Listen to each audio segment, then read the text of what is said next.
Well, the Israeli Defense Minister has, in just the past few minutes, announced that he's ordered the Israeli military to establish what they're calling a sterile defense zone in the south of Syria without a permanent Israeli presence there. He also revealed that the Israeli Air Force had destroyed the Syrian fleet in an operation on Monday. Now, this comes as Qatar has accused Israel of exploiting the current situation in Syria and violating that nation's sovereignty. Well, Israel has launched a wave of airstrikes on Syria, while Reuters are reporting that 3 security sources claim Israeli tanks were within 20 miles of Damascus, the Syrian capital, something that Israel has denied. Well, the IDF has been targeting military facilities following the collapse of the Assad regime 2 days ago. These pictures are from yesterday evening and show Israel hitting an air defense installation in the port of Latakia on the Mediterranean Sea. Well, elsewhere, a series of strikes hit targets overnight, including in the northeast in Kamishli, where Sky News was able to film these pictures.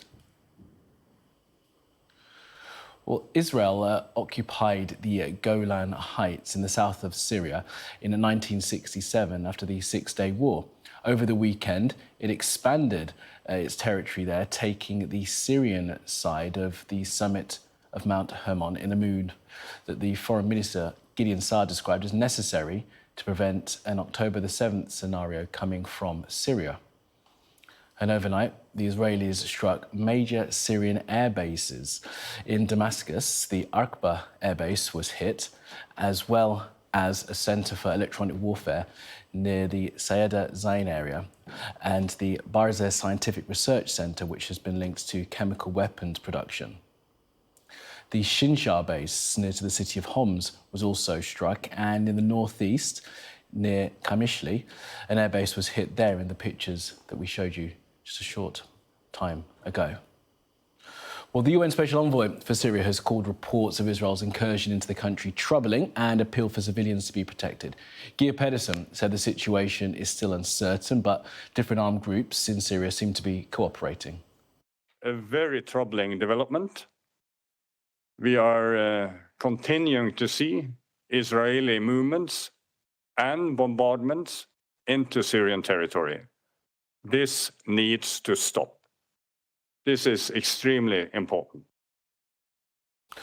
Well, our Middle East correspondent Alistair Bunkle sent us this a short time ago.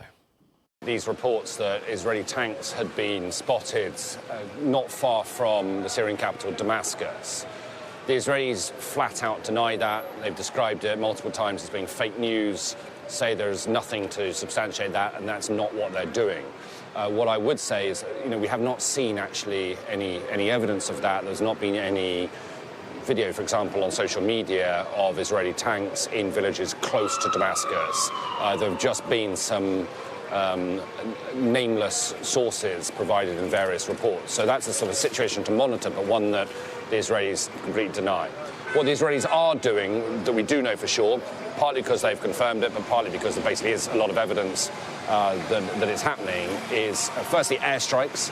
They've carried out hundreds of airstrikes over the last couple of days across Syria, targeting Syrian military bases.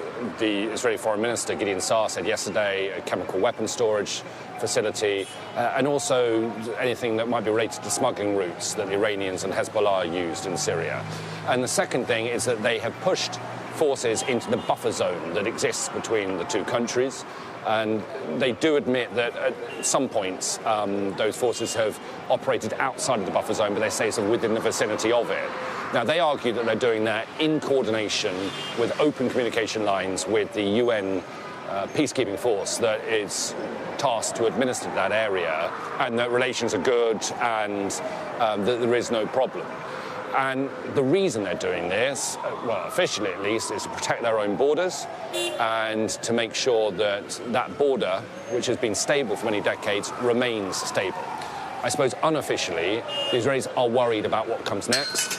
They have the potential for Islamist groups right on their border, and they have an unstable situation over their border into a neighbouring country. And so I think they are using this sort of moment, which is a vacuum of power in Syria, as a window of opportunity to try and gain a military advantage both in the short term and the long term, and that's what we're seeing from the Israelis.